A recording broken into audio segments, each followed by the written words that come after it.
मित्रों नमस्कार। मैं राजेश शुक्ला आप सभी मित्रों का हमारे इस चैनल पर हार्दिक वंदन है,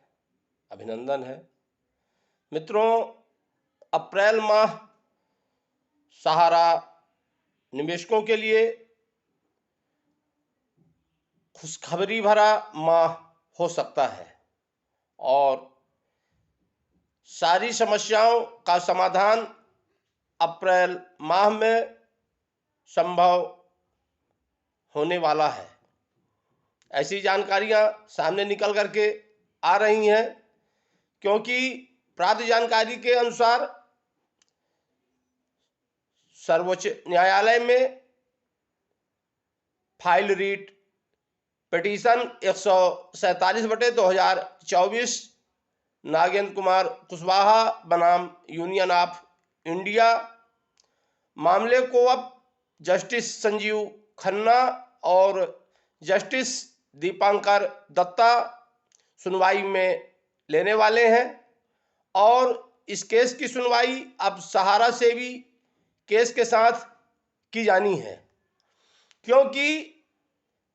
जब तक सहारा सेवी केस की सुनवाई नहीं होगी तब तक निवेशकों के संपूर्ण भुगतान का समाधान होने वाला नहीं है। मित्रों, सहारा सेवी केस का जो विवाद चल रहा है ये काफ़ी लंबा हो चुका है और इस केस की सुनवाई अब शीघ्र होनी भी चाहिए ताकि इस विवाद को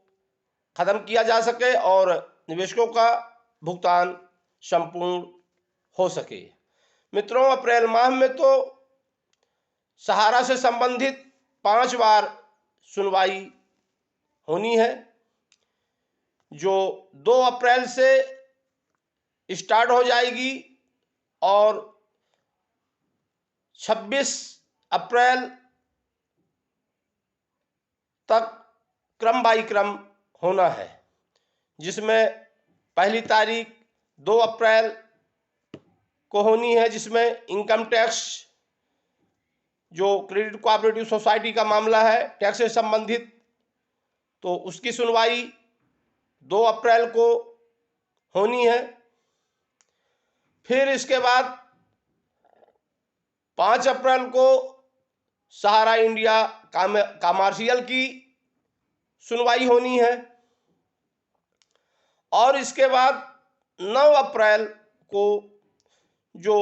टॉप 20 डायरेक्टर की सुनवाई होनी है उसकी सुनवाई होगी, क्योंकि सहारा को ये सर्वोच्च न्यायालय में पेश करना है कि उसके 5 टॉप 20 डायरेक्टर कौन कौन है और उनके पास कितनी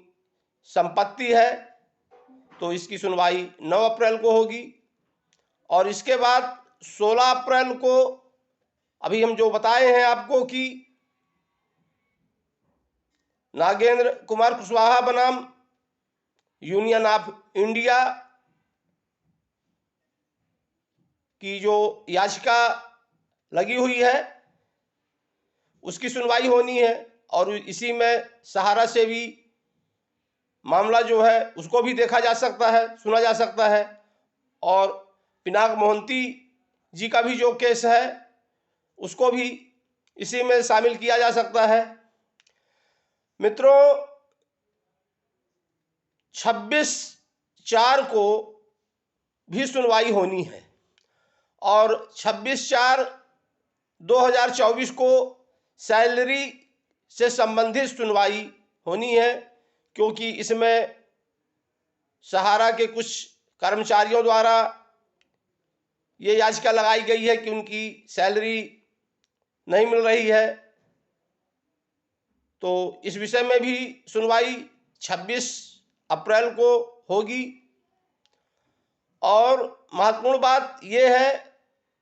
कि कल से आचार संहिता भी लागू हो गई है और अगर इस समय पोर्टल से भुगतान हो रहा तो यह बहुत अच्छी बात है, क्योंकि आचार संहिता जो है कल लगी है और ये रिफंड का कार्य 3-4 महीने से चालू है। तो अगर भुगतान आ रहा है तो ये मान करके चलिए कि आचार संहिता का कोई भी प्रभाव रिफंड पोर्टल पर पड़ने वाला नहीं है। और इस समय जिनके 2 लाख, 3 लाख, 4 लाख जमा है, उनके भी मोबाइलों में बहुत तेज़ी से मैसेज आ रहा है कि आपका मेंबरशिप फार्म, अकाउंट फार्म वो CRCS के पास उपलब्ध हो गया है और आप पोर्टल पर जा कर के पुनः अपना रिक्लेम करें। तो यह तो बहुत ही अच्छी बात है, लेकिन जब तक पोर्टल पर ये तीसरा स्टेप का कार्य चालू नहीं होगा तब तक भुगतान हो पाना संभव नहीं है कि मैसेज आ गया और पोर्टल पर रिक्लेम हो गया। तो CRCS को अब तीसरा स्टेप भी जल्द से जल्द जारी करना चाहिए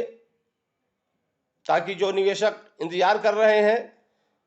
तीसरे स्टेप का, वो भी पोर्टल पर जाएं और अपना